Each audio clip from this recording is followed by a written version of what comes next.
by virtue of the powers vested in me by the Constitution of the Society of Jesus, and in accordance with Zintia regulations, do hereby order and declare that the present Arrupe College, Jesuit School of Philosophy and Humanities, is upgraded to a Jesuit University, which shall be known in perpetuity as Arrupe Jesuit University.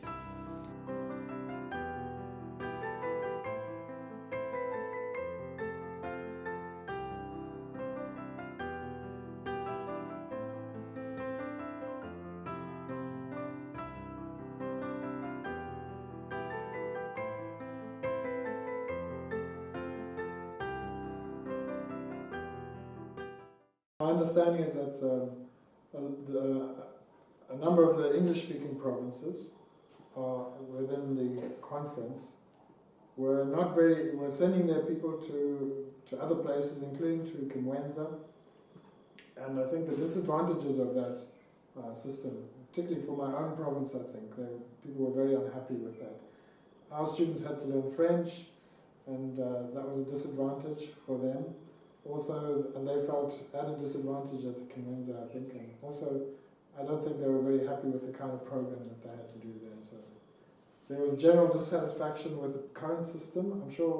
I'm not saying anything about Kimwenza now at the moment, of course, but at that time there was some dissatisfaction. So I think that a number of English-speaking provincials and major superiors, I remember the ones I know were involved were ours from this country, from this province, but also the one from Ghana, Nigeria, as it was then, and there may have been some others as well. They were keen to have some other solution to this problem, and so that's where the idea of an English-speaking philosopher in Africa came about, I think. By and large, the numbers, the vocations started to grow in Africa. From about 1989, there was agreement that an additional Anglophone philosophy should be established. And I can mention some of the places that were under discussion at the time. Jinja in Uganda, Malawi, Ibadan, Chichewasha, and Sadara in South Africa. By 1990, I notice, as I'm walking down memory lane, that I wrote to Father General that the three provinces of Zambia, Malawi, Zimbabwe, and East Africa are considering the possibility of an Anglophone philosophy, though nothing has yet been decided. The earliest, I'm still quoting, the earliest possible starting date is 1993, but it has been decided to plan for a first-year group of philosophers in March 1994, so that by August of the following year, there was a choice of three sites, three options: Nairobi, Lusaka, and Harare. The project started off as not as a whole JSAM project, but just a project of these few provinces and regions. But then eventually it was taken over by JSAM as the whole conference. And eventually they settled on Harare. It was easy to live in. It was peaceful. The economy was working. The facilities, the amenities were in place. At the time, economically, Zimbabwe was still fine. It was better than what it is today. But the then Arrupe College had its origins in the juniorate Arrupe House that had run for a period of at least 3 years before the birth of Arrupe College. And Arrupe House as a juniorate was based at St. Anne's Hospital, the back of St. Anne's Hospital, there along King George, Cambridge, depends which road you use in Avondale. And one of the thoughts was to develop Arrupe House. And we even put down tennis courts and volleyball court, a kind of combined multi-purpose court. I remember putting that down at some expense. So we really thought we were there for good. We bought the building and we somehow thought we were. But then it became very, very clear that the site was far too small for the future college, and they wanted somewhere bigger. Understanding of some of the staff members in the province of Zimbabwe said, oh, there are plenty of rooms there. And I looked at it because I was the administrator. And I said, these rooms are too small, so we are not going to turn these places to be rooms for students who are going to study for 3-4 years. You need a roomy place. I think it was Joe Hampson who said, well, look, there's a site just beside us at Garnet House. Why don't you go for that? But the reason we didn't go for the present site of Arrupe was because we thought that was wetland, and it should be preserved as wetland in order to keep the water table of Harare. And we thought that was non-touchable kind of thing. We were given by the city council good places. And where you have the European embassy today, that was the first place we were given. Big, actually bigger than the place now. We said we need our young men at the beginning, before Arrupe becomes a university, that they have to constantly go and study some of the subjects at the University of Zimbabwe. We could see that we would be running unnecessary danger of our young men on a daily basis, cycling from that place to the university back and forth on a daily basis, in the heat of the sun and in cold season and wet season.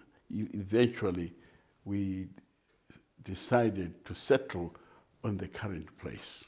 We said, yes, it may not be that big, but the proximity of the place to the University of Zimbabwe, one, for our students, and two, for possible professors whom we might need to visit Arrupe College. It would be close by. We didn't decide on the name Arrupe College in the beginning. I remember Valerian Shirima, he had the strange, one of his suggestions was Nyati College. I think Nyati is a buffalo or something. And that didn't get much traction, I'm afraid. So we went back to Arrupe. The name Arrupe came out and resoundingly. Yeah, Arrupe was much revered by the people who were making these decisions, particularly as somebody who had been encouraging to the society in Africa. The name Arrupe and what Father Arrupe had done in his life, and what he had achieved. And especially on the African continent, on the African scene, we felt his name should ring resoundingly, and that his name was a good name to say Arrupe. I think he was seen as a new kind of energy in the society at that time, a new kind of vision. He had a new vision of the society, and the people who were making these decisions were very much of that generation, which appreciated his approach. The key influence at that time, and somebody really knowledgeable, was Cecil McGarry, who was the former Provincial of Ireland, former assistant for Father Arrupe for formation. He lived in Rome for many years, and he had been very instrumental in setting up Hekima College. And he was at Hekima College. He was the dean. He was everything. He was one of these highly competent people, and so he came down, I remember, and he would stay with us for a week, 2 weeks at a time. But he came several times, and he started all these negotiations with the university, and he did all the academic side. He was very, very thorough. I remember he had files of things that he was working through to set up Arrupe College. So in 1994, they brought in young men to study philosophy at Arrupe.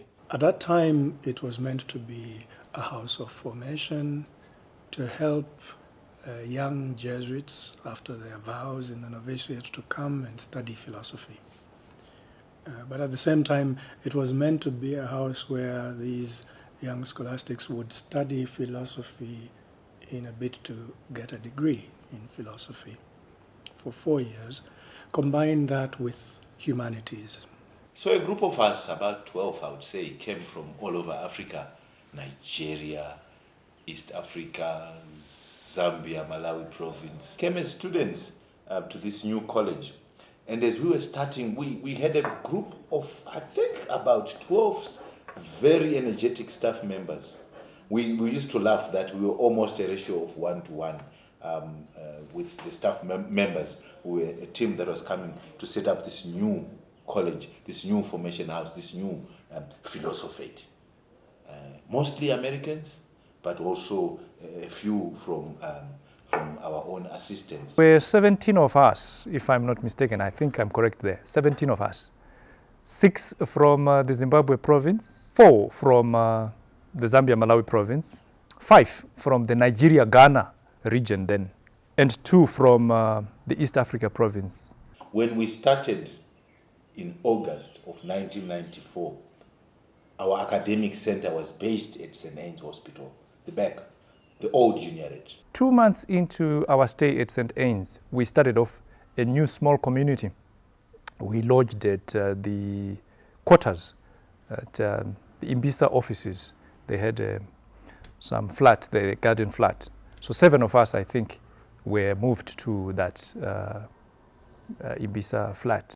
And we had to bring in fresh young men who will be told, young men, you are going to start you are going to go now for philosophy. You are going to start a new philosophy, which means they will be new, we are new, everyone is new, and we are all started from the same template. I wouldn't say that they were experimenting on us. We were setting up new structures. Life, I wouldn't say that it was difficult, but it wasn't easy because it was the beginning of establishing everything. We didn't have a proper working library. All the books were in cartons or on the floor, being classified, etc., etc. And even transport itself wasn't that easy. We had only one vehicle, which was being used by the minister. We shared this way. We said, guys, stick to looking after our young men. Information, they went through formation and education. As to where the money is going to come from, how much money there is, leave that to the rector and myself, the administrator. We were present at the groundbreaking ceremony, and I still remember our then rector, Valerian Shirima, Father Valerian Shirima, with his golden spade, breaking the ground there before our contractors moved in. Perhaps they could see that we were struggling, but we just said, please, anything you really want, just say so. And they would say so, and only the rector and myself, the administrator, knew how much money we had. We were having enough money to last us for 2 weeks, sometimes for a week. But we made these guys feel everything was fine. Here we are. What, you want ice cream? You get ice cream, you want the ice cream. You really want ice cream? Oh, okay, ice cream. You get it. You have the ice cream. Wow, today we're going to have a dance. Are we going to have a dance? Okay, we can dance. We enjoyed it. But they never knew that we were really running this place on a shoestring. but hardly any complaints. And I saluted these brothers, especially a dozen brothers, and the young men who took it, knowing, yes, yeah, but I think some things have to be done differently. If we explain to say, this is what we can have, and it will be, currently they understood. Everything was new. So those buildings, as we moved to the new campus, there was only the library, the administration block, and Kavuma building. It's not an easy place in terms of construction. Mm-hmm. Why? Because it's a flay, and that you have to dig deep in order to finally get the original, what we call ground, to start real serious construction. And when the digging started, it was not a joke. And it took about a meter and a half before they could before they would reach the actual original ground. Pure white sand, after a meter and a half. Then from there, the guy started digging the real foundation. So if you have a cuckoo mind which doesn't understand what construction is about, you end up building, putting up a building in mud, and it will be dancing like a sausage. Yes, and within that first year, reality broke out that we had to work hard. You know, it wasn't surprising to find people staying up to about 2 a.m. still doing their assignments, and we had Epson printers those days, which would make significant noise, and you would know that somebody was printing their paper Jew and things like that. So this notion of paper Jew is nothing new. We started off with that. Coming from the novitiate, the spiritual formation, we found the studies at Arrupe very demanding, very demanding. The challenge was that we were just like beginning to use the computers, sharing the few computers that we had. And I remember even on the computer room we would sign, I'm in the computer room from this time to this time. And when your time is gone, someone comes in and all that. So we managed the few resources so that at least we move on and we complete our assignments. When one looks at those formative years in terms of academic formation, it was very rigorous. It was very interesting. I think it made us into people we are today. We learned to work very hard. Way back then, we would produce sometimes 10 papers a week. And there were no excuses from the lecturers. You couldn't go and say, excuse me, I have another assignment, can I push it forward? You had to work it out, you had to sweat it out and produce the papers within that week. We had a tough academic regime at Arrupe, and we're very proud of it. We're very proud. I finished at Arrupe and went to study at the University of Cape Town, and I tell you, what I came out and the discipline I got from Arrupe helped me carry the studies that I went into in South Africa after my studies at Arrupe. And we used diskettes, those big diskettes that you would insert into the machine, and a good number of times did we have students losing their documents, their assignments, and it was painful. It wasn't a laughing matter at all. And yes, but it was part of our experience of starting this something new. What excited me is the environment of discussing, the free platforms that were formed by the lecturers to allow students to discuss, to allow a situation where the lecturer actually could be challenged by students. Academically, without taking photos, though there are some few lecturers who couldn't stand that. But most of the lecturers could stand having some very interesting arguments or discussions with the students, and I enjoyed that. It helped one to think critically. Came into Arrupe, we were told and we experienced the reality of philosophy and humanities. And the humanities, again, I'm not challenging the current system, but I'm saying we studied history, we studied literature, we studied languages, French and English. As part of that background, we studied the documents of the Second Vatican Council, introduction to the prophets, introduction to New Testament, introduction to Old Testament, and then we went into ancient philosophy, African philosophy, medieval philosophy, contemporary philosophy. It was designed thinking about the needs of Jesuit students, and so in Africa. So I think the main thrust was to try, and I think the program was designed not to be a purely theoretical exercise in philosophical education, but to be focused on an African context. The program itself was supposed to be unique. It was to be a program that paid attention to the needs of the African people. So the program that we teach here it's not random. It's not on a whim.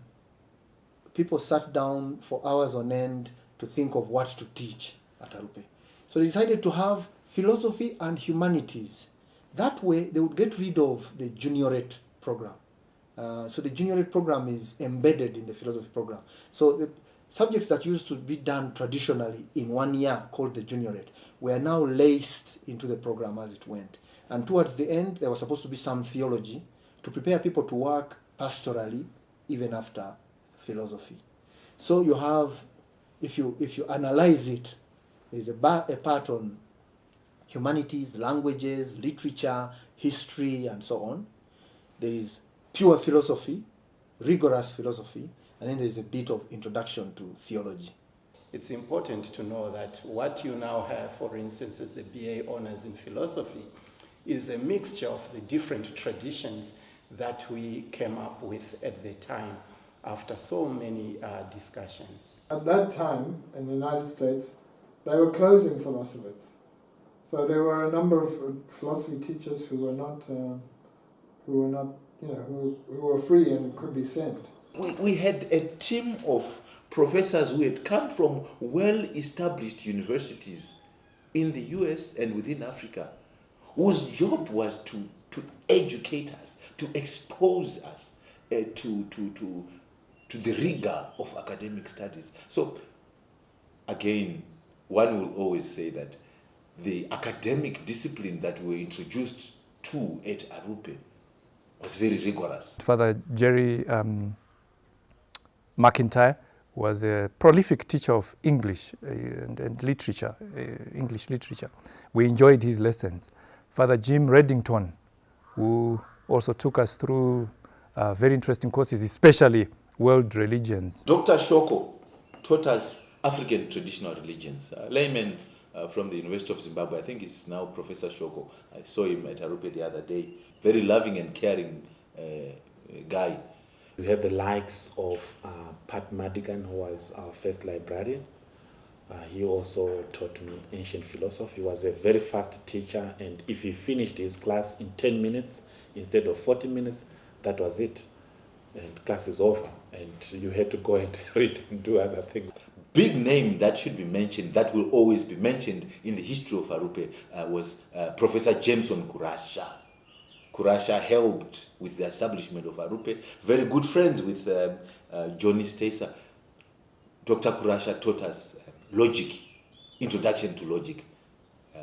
Interesting man, a man of many stories, very engaging, but also very, very intelligent. We remember him for his jokes and his examples. He had very vivid, very practical, very easy to imagine examples in logic. He made logic very simple. Father Mark Henniger, who introduced us to logic and related subjects. Yeah, Father Johnny Stacer, who always calmed down everything and everyone. He had a heart, he had qualifications. He was a very well qualified person, and yet he would bring down issues to a level where all of us could understand them. And you wouldn't know that he knows so much when you sat next to him in the community and just lived as Jesuits. So the humility that he had to jump onto a bicycle like the first year scholastic, when he was approaching retirement already, and cycle to school like all the rest of us, that to me was special. Father Stephen Roundtree, what an energetic teacher of those days. We used to call it social and legal philosophy. He would bring up interesting examples, both from the United States and some parts of Africa, to energize us to research. Dr. Manungo taught us, together with the then Father Simon Makuru, who was understudying him, taught us introduction to African history. So what you now have as Arrupe Jesuit University started off with only 17 students who were well equipped with good teachers, with a handsome library and committed staff, ancillary staff, secretarial staff, and people who were associated with Arrupe College then were very proud to be so associated, because the Jesuit ethos of excellence, I think, attracted many Catholics or even non-Catholics who knew about the Society of Jesus, and they were very happy to have this college established in Zimbabwe, because Zimbabwe was a very steady country then. In 1994 already, the Gregorian program started. We started first as Gregoriana. So the first batch of graduates, the Father Chiezas and his colleagues, they got a Gregorian degree. Very soon we got associated to the University of Zimbabwe in 1998. There was this push that our institution was and should be independent. We actually struck a deal and we really tried to defend that, to be an associate. Now, to be an associate, it means that the University of Zimbabwe was simply participating into the programs that we were doing, or us asking the University of Zimbabwe to offer the degrees of that what we were actually offering at Arrupe. We didn't go to the University of Zimbabwe to attend any lectures there, nor did we have to use the library of the University of Zimbabwe. We had enough books at Arrupe College. We donated from all over the world, and I think our library was a wonderful place to be associated with for anybody who loved to read and research. We were not short of academic material. And we also engaged in so many different activities, what we call Apostolate. A better term we use today is service program. I was involved in the HIV/AIDS campaign, what they called Education for Change. At the time, we went around Zimbabwe educating young people about HIV/AIDS, HIV awareness. We reached out to different parishes, of course at the invitation also of the various Jesuit parishes that we had around, especially Mbare and Mount Pleasant here, and also the Dominicans Emerald Hill. And we would go to those places of pastoral attachment or work on our bicycles. My first apostolate as a student of Arrupe was very simple. I used to go to the House of Adoration, which is the nursing home for the Dominican sisters, and I'd go there to discuss issues of faith with their ancillary staff, mostly gardeners. So I'd go every Friday afternoon with a companion and pick up a badza, pick up a shovel, and be in the garden for an hour or two with the workers there, and just talk about faith, but also talk about labor issues, because to those workers, I think we were a valve for them to let out and ask about some of the disputes that they had. We used it to help with an outstation of Chishawasha here. Somewhere near Rua there, they have an outstation, so that's where we used to go to help.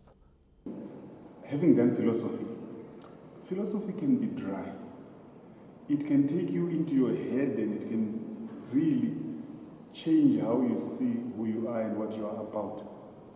But going out and meeting simple people in their simple daily situations and then engaging, offering the simplest of service. In my case, for Apostolate, I used to go to a deaf school, and I was talking to these high school children, and you just come into contact with real human beings, with real human needs, and you leave the abstract world. So I find it was very, very important, and I would say if it can be given more time, I'll be all for that. And I remember the most important discussion we had was what model of community life would we have?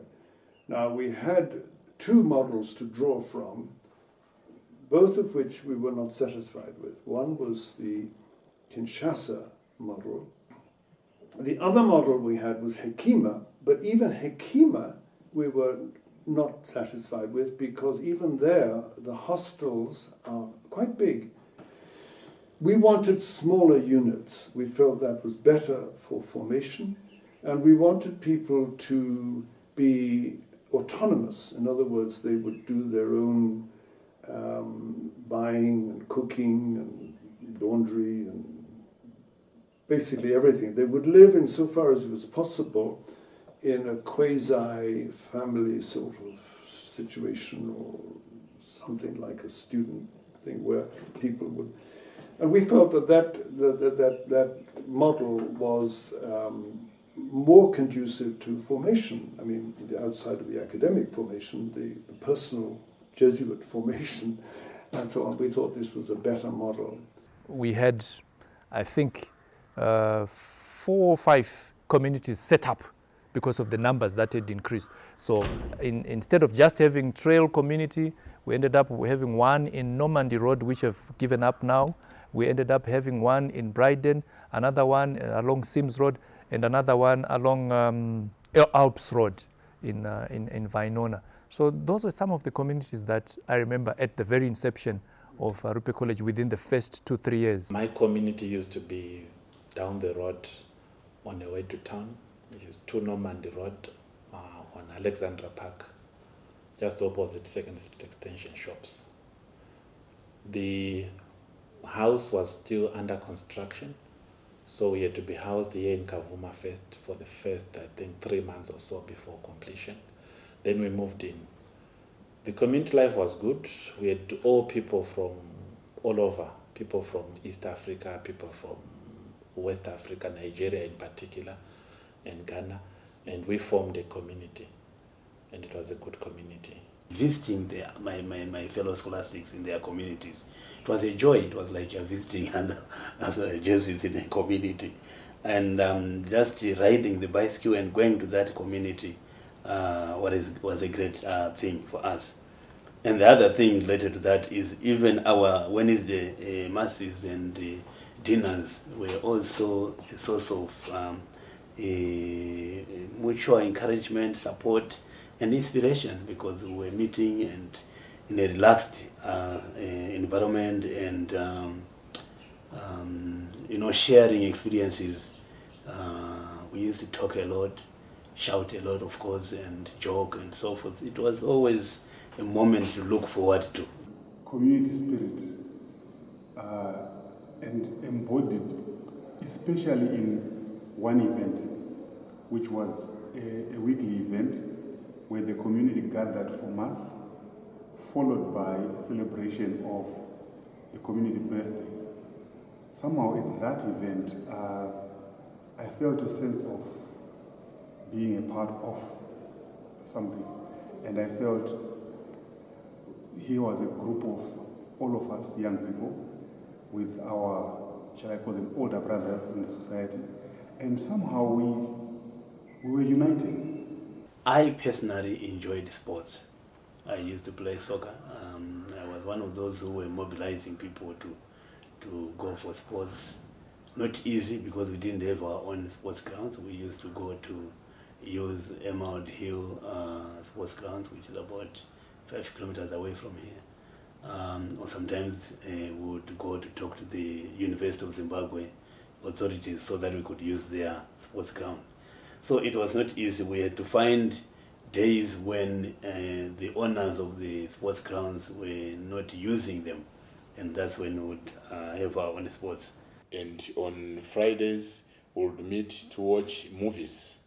I remember Father Jerry McIntyre was the one who would go to Avondale and get the movies, and would meet in one. There was on one TV in those days, and the bus would go to other communities and bring people here, then watch the movie, and then relax and just enjoy.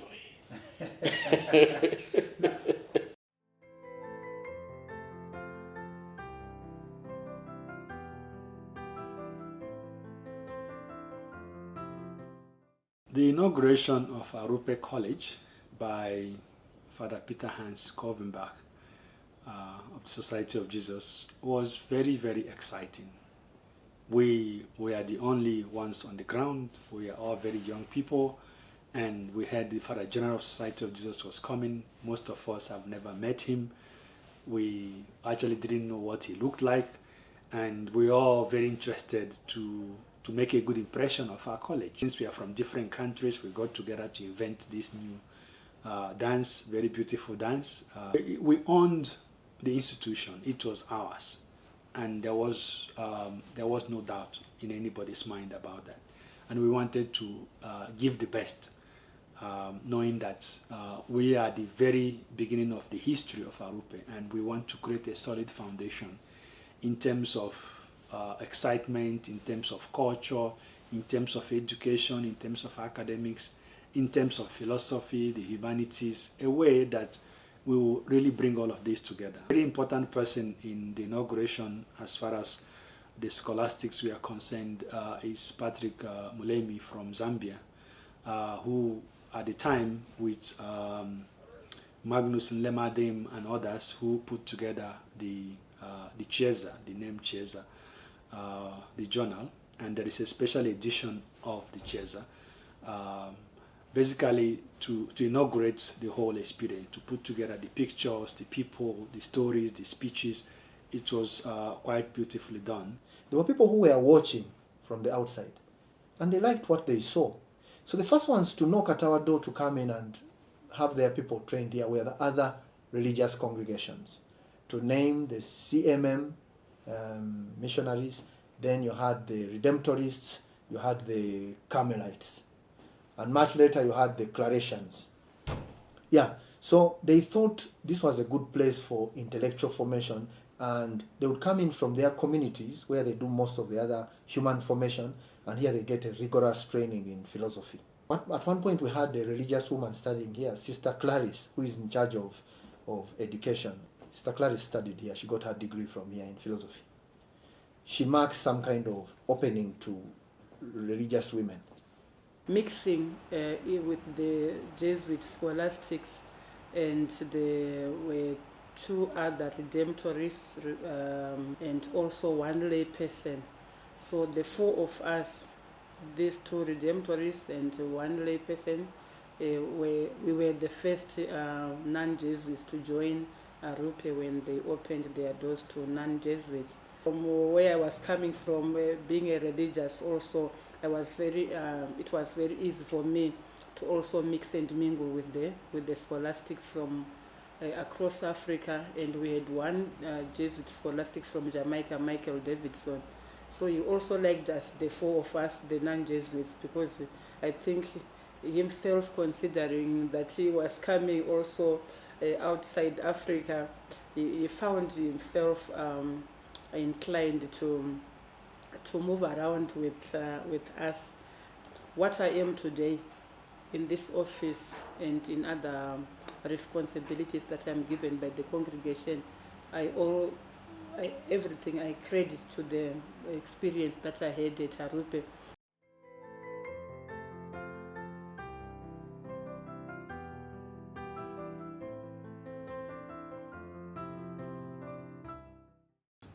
My initial association with Arrupe College then was in January 1998. I was a part-timer, a regular part-timer. Used to operate between Garnet House and Arrupe College. Mostly or mainly, I used to relieve the secretaries when they went for their annual leave.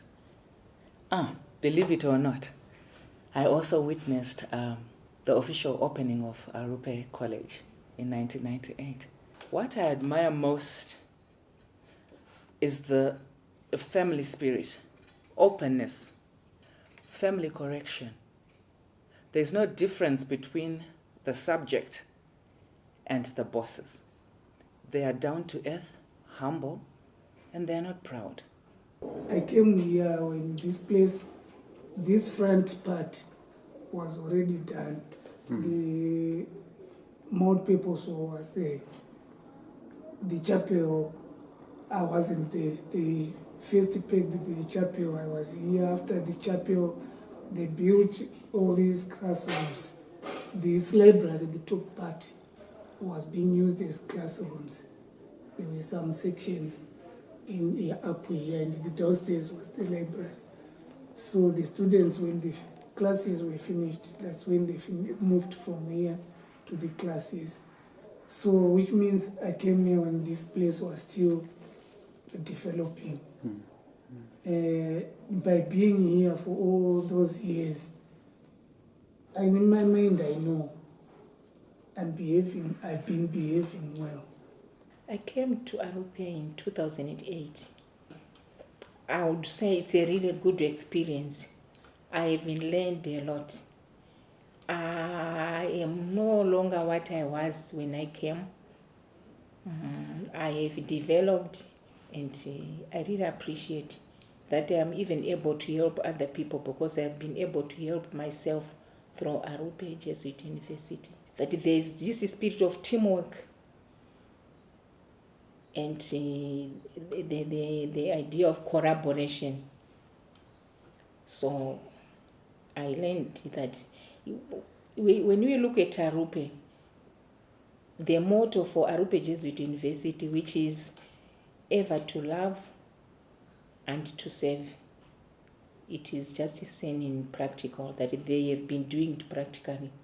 I started working at St. Anne's in 1995. It was just for a short time before we moved to Mount Pleasant, where I am now. The first person I met was Father Pat Madigan. I thought it was going to be difficult for me, but things just went on very well. I started enjoying the place, and I was very pleased to know what to do. So when I started the job, it was not just the job, but it was something I liked.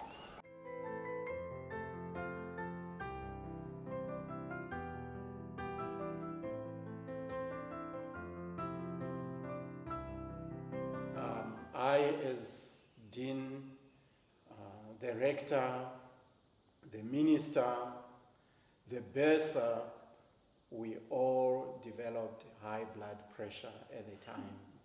And whenever we met for our weekly meetings, the first thing we would tease each other to try and make the situation light is, how much medication have you taken today? Because we knew others were taking more and others taking less. It wasn't easy from both sides, the country and the scholastics themselves. Some of the students did not understand this. Because I don't know, they believed that they could continue living the way we could live in a normal situation. And there were times, twice, I had to go to Zambia in order to bring in goods. Okay?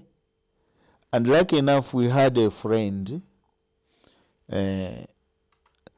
of one of our American teachers, priests, who was a friend of the wife of Mr. Hens.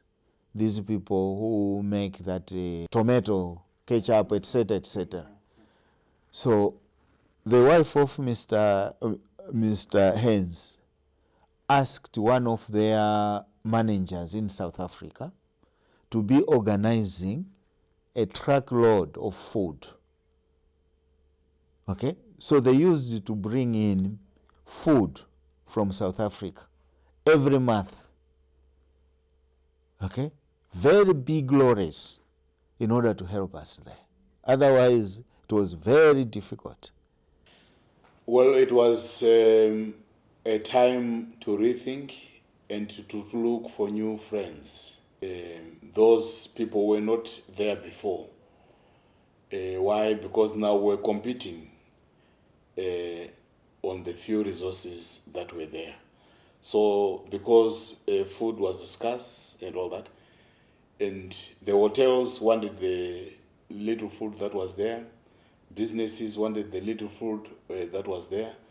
So those who had the big institutions took the day. Okay, and those who used to provide those things to us stopped. I mean, why should we just go to the college and they are only buying these little things? So I think they were getting more returns from the hotels and all that. So they just dumped us. I remember we reached a point in which upon I sat down with the members of staff and say, we can't go on like this. I think we have to find another strategy. So in our deliberations, we decided that only breakfast will be taking place in the small communities. But for all the meals, we will be having them at the center. Okay? And it was not a popular decision, but I said I have to take it. So I remember even like going to different places to look for like a raw cow, because now our cold room was working. So we'll just like buy 3 or 4, and then with all the machines, we'll just cut the meat, and we're just there. The basic needs of both members of staff and students were met, and the members of the of the staff were just like reminding everyone that we are living in difficult times, and there are some things that were to change. So it was very, very difficult time. Okay? And even it reached a moment in time when I had to ask the minister and the BESA, saying, when the scholastic comes asking for money, okay, give them twice as much as they have asked, and let them return the leftover. Because there was a time, okay, going to town, as you are going, it will be maybe 5 million. Okay? When you are coming back, it's 10 million. Okay? So if a scholastic comes and says, I want to go to town, I need 5 million. Okay? You give him 10 million, going and coming. He will be stranded, because when he is coming back, he will be told, no, now it's 10 million. So in other words, he needs 15 million, 5 million going, 10 million coming. It was at the time you enter a shop, by the time and you step outside, when you go back, the price has changed because inflation was just so high. So that fateful math, we had just called in the money from England, all the money that we needed for that semester. Then the BESA, who was Brother Chazura, went to the bank in order to authorize them, to ask them in order to transfer the amount of money we needed in order to do all our activities that month. And brother was told, we can't do that. Why? You don't have any money. Say, no, the rector told me that the money came in yesterday from England. He says, yes, it came in, but here is a letter from the Reserve Bank commanding us to transfer all the foreign account money in any account, to transfer it to this account which is held by the government, which is in the Reserve Bank. So in other words, all our 680,000 US dollars was transferred from our foreign account into the account of the government, which meant we are bankrupt completely. Yesterday we had 680,000, today nothing. Okay? And tomorrow we are supposed to be paying our workers. Tomorrow we are supposed now to be distributing the money into various small small communities for them to do their things, because it was before everything collapsed, whereupon now we were doing everything for the scholastics. That I remember this lecturer coming to my office and saying, with a check, and saying, Father, Dean, here is the check that I received for my salary for the 30, 40 hours that I've worked during this month here teaching. But as you can see, when it was written and what the value that is on it now, if I would to go to the bank, I will actually lose money. It won't be enough to pay for my fuel to go to the bank. Thank you very much, Father. You can remain with your check. And he went out of the door and he left. It was difficult because most of the universities, even you remember, were closed. But for us, we said we can't close. Why should we close? When we are able to improvise. So that's exactly what we did. We improvised. It was difficult, but not impossible. Because if we had closed, what would it have meant for the scholastics? We had to send them somewhere else. Where? So we didn't close. Yeah. I believe we survived that time because of Jesus. Really. It was hard. Okay? That's why even when people are saying, now it's hard, now, I tell them, you are just playing. We have been there, even more difficult than this. Oh, yeah. Even that's the time even Father General Nicholas made a special trip in order to come and visit us.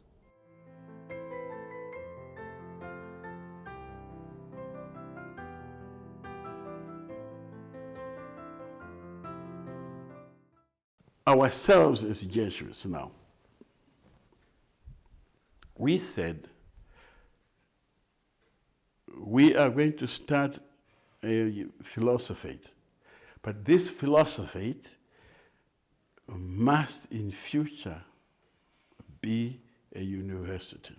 1950, the Jesuits had an idea in their heads to say, should we start a university in the future in Southern Rhodesia? And therefore the request went to the Society of Jesus in Southern Rhodesia that they should assist based on the 1950 minutes of a meeting which had taken place. So please, the Prime Minister was asking if we would assist with the opening of a university for Southern Rhodesia, Northern Rhodesia, and Nyasaland, which are Malawi, Zambia, and Zimbabwe, respectively. And that's how the first university for Zimbabwe, Zambia, and Malawi was started, opened in 1955. Fast forward 2010, you have then the dean then, Father Lawrence Daka, who is now also a member of the Arrupe Jesuit University Council, together with Father Johnny Stasa, Father Odemaro Mbanjizi, and Father Anesu Manyere. They formed a team to write up a charter in view of Arrupe becoming a university. Wherever we had meetings, I do recall the Vice Chancellor at the time of the University of Zimbabwe saying, "You guys, why don't you become your own university?" So many things came together. First of all, University of Zimbabwe was phasing out, and actually the country was phasing out this associate existence. They didn't want associate colleges. That's the first thing that came. So all those who were in that kind of relationship with any other university that is established had to find another way to exist. And the option that presented itself was going to be us becoming an affiliate college, something we dreaded because it would make us an extension of the University of Zimbabwe, like a campus of the University of Zimbabwe. So they would determine our timetable, our salary structure, hiring and firing, and so on. No. We didn't want that. That came in. Another thing that came in was that Zimbabwe felt they needed many universities. Every opportunity to become a university. The lower down school structure was wonderful, but it lacked a follow-up at university level. So it became some kind of social justice matter that shouldn't a place like Arrupe become a university with a little more effort? Shouldn't it grow into the next stage, which is to become a university? So there was that kind of pressure that came. Then internally, we looked at ourselves and we said, with a little more effort, I think we are capable of much more than we are offering. And at that moment, we started strengthening our resolve to become an independent, a university, to move from being a college. They wrote a draft charter, but nothing much happened after that until the 25th of January 2014, when that draft charter was picked up again by still Dean then, Father Lawrence Daka, and Professor Anthony Channels, who is still here at Arrupe Jesuit University, and then Rector, Father Chuksa Fiawari. And they then felt that there is need to take up this charter again, look at it, to see whether we cannot really move with it and ensure that we become a university. At a certain point, you had a team in place that was crazy enough to follow up on the idea. And that team was the rector, Father Mnyoro, PVC academics, Father Ekweme, PVC admin and business and finance, Father Mardai, and myself. We felt, yeah. Before us, there had been Father Chuks Afiawari, who he used to go jogging this time, and we used to have our admin meetings. After jogging, he came back and said, as I was jogging, I said, why not? Why are we not a university? And that's the oomph we needed at that time. 4 of us in the boardroom for 3 days, going through all the parts of the document line by line. Even though we worked on it before, but this is where we made decisions about what section should contain what, and basically straighten out all the things. And when we submitted it to Zimche, there was no question. They looked at it, and there was no question about Arrupe being ready. So we were ready. Administration then, through Professor Channels, got in touch with Mrs. Virginia Mudimu and Mr. Brian Crozier to help in the draft. So they worked on that draft and ensured that it was a good document that could be presented to Zimche in view of this institution becoming a university.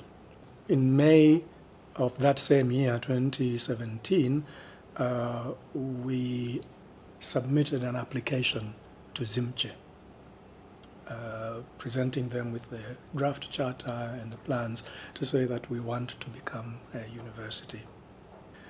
And so with all that, by the 7th of December 2017, we were then happy to receive a letter from ZIMCHE, Zimbabwe Council for Higher Education, giving us a provisional registration to operate as a university. So the 24th of February was the day when we had the inauguration, 2018. What is exciting about the inauguration of Arrupe Jesuit University is the amount of work in designing different things. I can even show you the small piece of paper where I was trying to sketch the shield that we have today. I was working with Mr. Azevedo, I drew up the shield, and we went back and forth. He came up with a design. I said, no. We went back and forth, and eventually I said, no, this design will work. Let's work with this design. But he had to go back and, take his hammer, take his tools, to create the shield. So there are many people playing different roles, but all together trying to put together an inauguration, trying to build the foundation of 100 years, as the Chancellor told us. Arrupe was ripe and ready to take the next stage in its development as an institution, not only for forming Jesuit, but also for engaging even more deeply in the society's tradition of intellectual apostolate. Yes, it was a very timely apostolic move and development on the part of Arrupe to the benefit of the formation of Jesuits in Africa and Madagascar. We feel it at Arrupe that this is not just us thumping our chest and flexing our muscle. We feel we are answering a need in society, and also feel we have matured to be able to offer this service.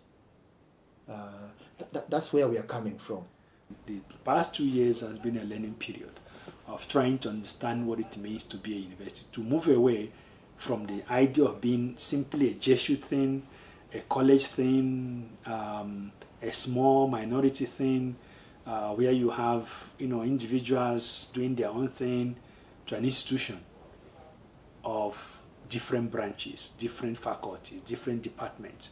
I've always said, and I still firmly believe, that Arrupe Jesuit University is a 100-year project. It's a 100-year project, which means its growth, its development, its path to the future is going to be gradual, incremental, but steady. Father Landsberg, in his opening speech in 1998, when we had the first inauguration of Arrupe College, said, Arrupe is a sign of faith from God. If we miss everything in Arrupe and miss that, we are nobody. Arrupe is nothing.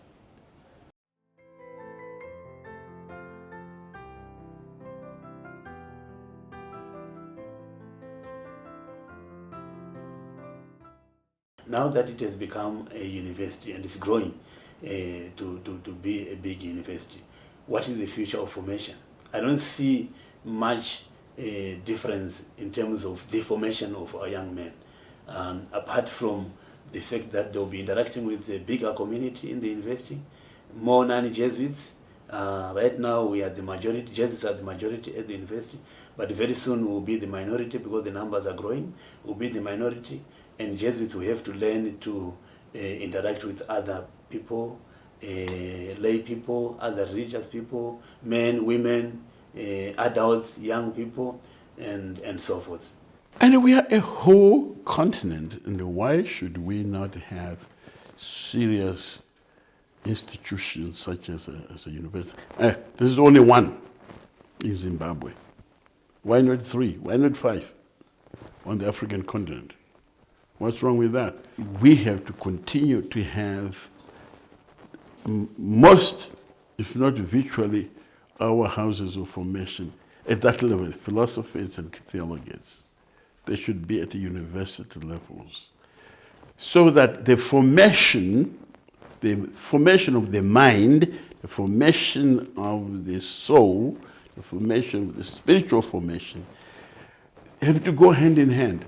So the basic psychology of a Jesuit who goes through in philosophy formation and theological formation should be such that whether, God bless, whether the guy is going to succeed to be a Jesuit or not going to succeed to be a Jesuit, but when the guy stands there, you say, blessed is the mother that gave birth to you. And in fact, it's good that maybe we are doing this interview today, okay, when we are celebrating, what is it, the feast or memorial of St. Borgia, who was the third Father General of the Society. And he is, in fact, the one who opened our colleges to the lay people. Okay, because he knew the importance of studying together with them. Because at the end of the day, these are the people we are going to give service to. I'm very excited that Arrupe University has come to be what it is. And I would love that our men, Jesuits, who are currently at Arrupe College or will be sent to study at Arrupe College will keep the flag flying high. And especially to bring out the Jesuit identity of our love for study for the apostolate. A sense of excellence, all right? And to be willing to let people know that this is what we are about. Back when I first came here, it struck me how different it had been from the University of Zimbabwe at that time, partly because Zimbabwe was going through a difficult period. And often the students at Zimbabwe would talk about their degree as a meal ticket. It was something that they had to get to survive. And they could survive, many of them hoped, by simply leaving the country. The students here are all, nearly all, going to spend their professional lives working in Africa. That seemed to be important. I'm not educating people to go and work in America, although probably some people would quite like to go and work in America. But on the whole, I don't think that's where you feel that this is what you're working here, to educate America or China. I don't care where they're going. But we are, in fact, we feel that we have a vocation to educate Africa. And that, I think, gives the AJU one of its particular strengths.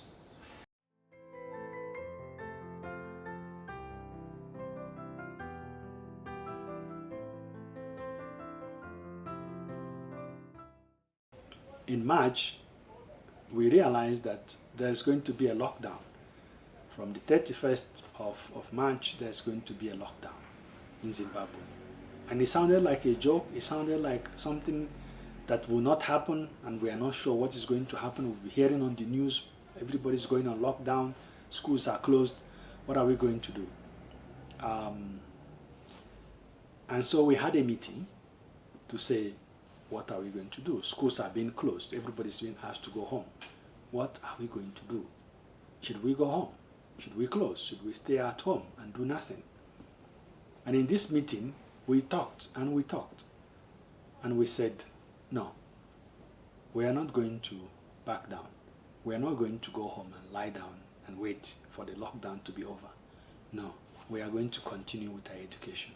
I mean, I think that you can take 2020, this horrible year, as an example of the seriousness with which Arrupe Jesuit University has held to its own institutional seriousness, its own institutional stature. And that is, we simply kept going. A year earlier, I had tried to introduce Google Classroom and Moodle, and it was a bit erratic, and talking to different people, organizing a workshop. One of the workshops I actually organized, and I sat there for 2 hours, nobody came. I started laughing because I said, they don't know, they don't understand. It all sounds very strange. How can you teach online? I had an experience of learning online myself in the US, and I felt, I don't think it's that far. Very soon people are going to learn online. We had to jump into a new mode of existing online. So we completed the 3 remaining weeks of the semester online. Why? Because there was already a way in which we had an online existence. We put a week aside to prepare before the classes started and to go back and start teaching people again. You know, for someone like me who I had to learn to almost use a computer. So, and we realized at the time, we are probably the only university at that particular time that was still functioning online.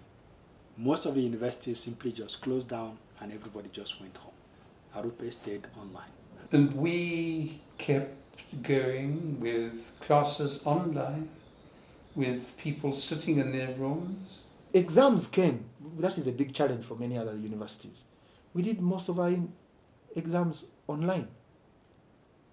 The few that we couldn't write online because they were by students who are associated to the University of Zimbabwe, they could afford to come here and do their exams written. But that was a small problem for us. I had to then conduct all the exams online, one by one, every single day, to educate people, the lecturers, the students, how do we do online exams, this is what you do, to put together a manual that will be used and go back and forth.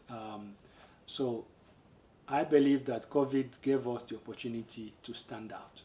But COVID has set all universities, including Arrupe, on the same starting line.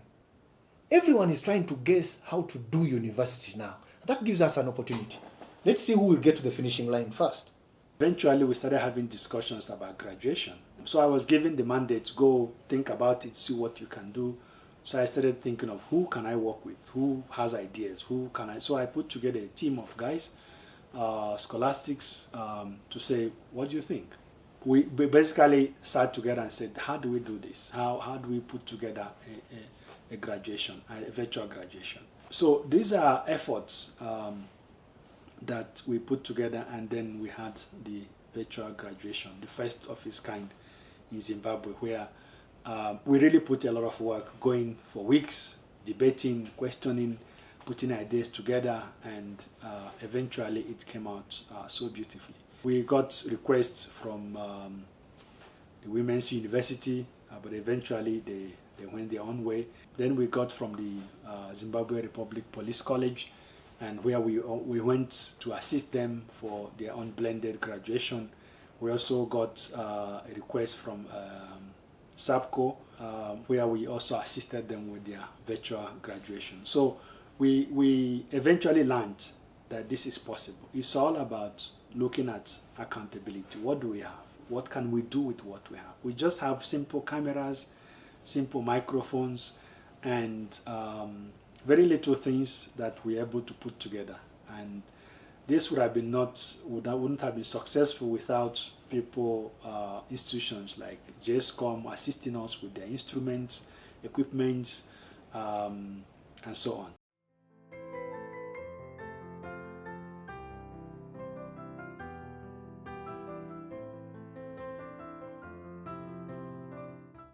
Within the African Assistancy, Arrupe will continue to shine, as our anthem, composed by Mr. Ofori and his group, says. Arrupe will continue to shine as a light for the world, as a light for Africa, because it is not about individuals. It is about Jesus, who is the light of the world. There's no university without students, faculty, and staff.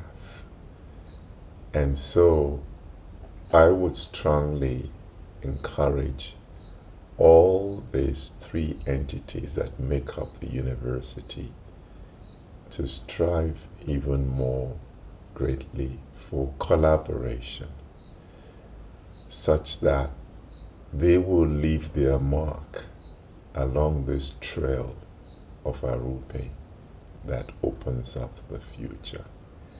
Whether as student, staff, or faculty, each one has a role to play in the growth of Arrupe Jesuit University, such that when 100 years from now the history of Arrupe is told, each one must act and work in such a way that his or her name is remembered with gratitude as being one of those who made it possible for Arrupe to fulfill its promise.